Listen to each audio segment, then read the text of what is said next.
Hello again.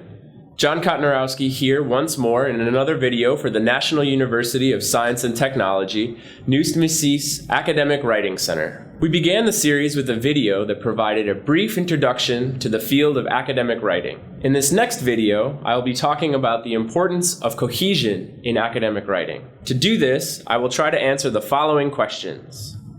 1. What is cohesion? 2. Why is it important for writing to be cohesive? And 3, what are some ways to make one's writing more cohesive? Part 1.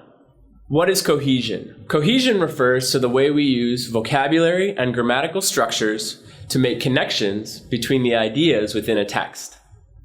Cohesive devices are the words and strategies we use to make the meaningful connections between ideas within a text clear to the reader. Cohesion is a vitally important characteristic of good academic writing because it promotes clarity.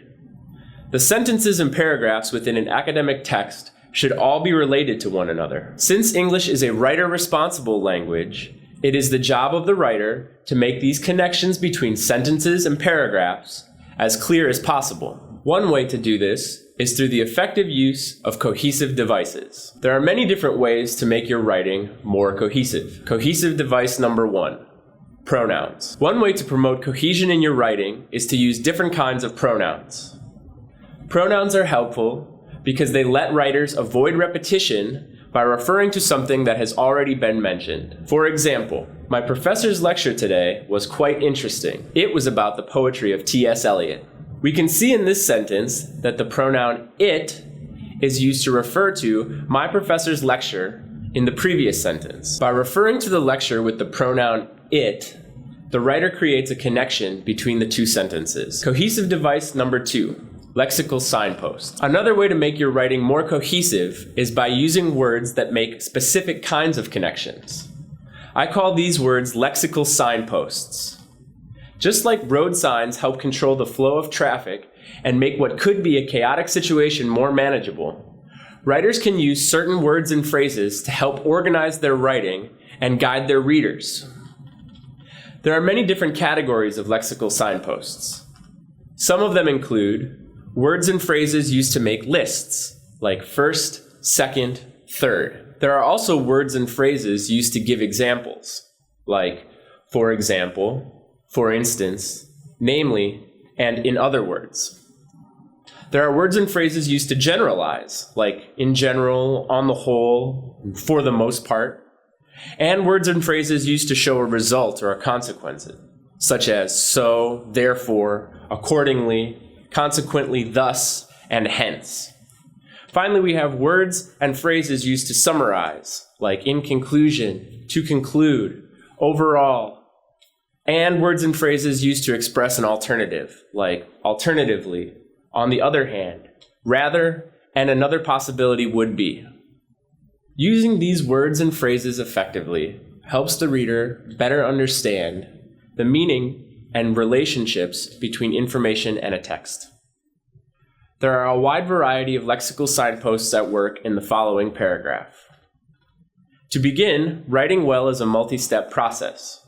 First, a writer should brainstorm to help generate ideas.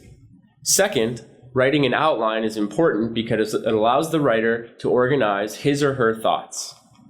Moreover, outlines help to ensure that the writer includes all the necessary information.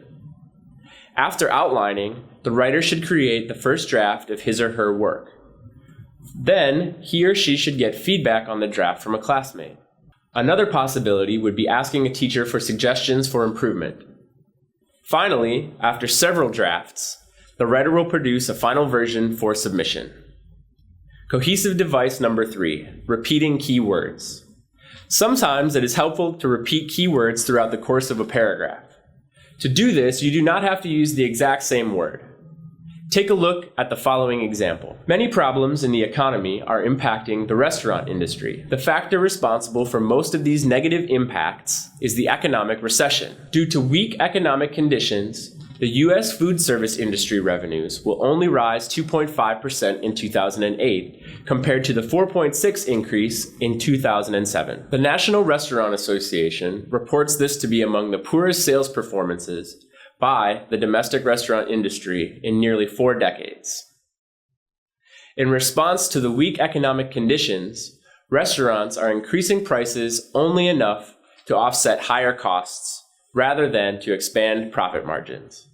That example comes from Basham 2008b. In this example, we see the repeat of words that refer to the state of the economy. It's important to note that these words do not only refer to the economy, they also give qualitative information about its relatively poor condition. Cohesive device number 4, anaphoric nouns. One final way to show the connection between different ideas in a paragraph is through the use of anaphoric nouns. Take a look at the following example.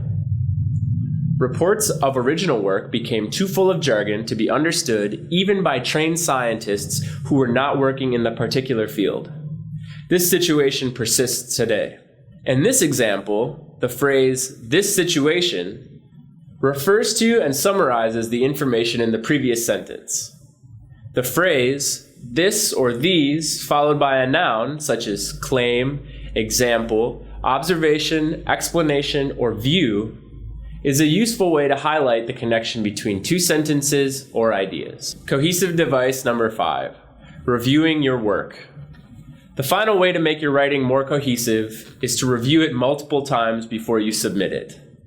Even the best writers very rarely write something perfectly the first time.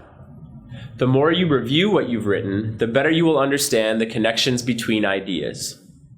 With this greater understanding, you can use some of the cohesive devices mentioned previously to highlight and clarify the connections for your readers. Cohesion is an important quality of effective academic writing because it ensures that ideas are properly connected and that the reader can clearly observe these connections. There are many different ways to promote cohesion through the use of cohesive devices like the ones mentioned in this video.